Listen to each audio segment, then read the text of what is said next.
તમે સંત છો, સાધુ છો, અહીં સ્નાન કેમ કર્યું? સનાતની છું, એક સનાતની.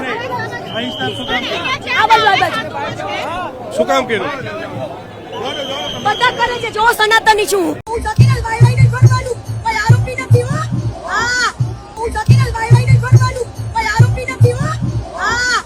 સાધુના વેશમાં એણે પ્રવેશ કરી દીધો અને સાધુ સંતોની અંદર ભળી જઈ અને કુંડમાં એને ડૂબકી લગાવી દીધી છે.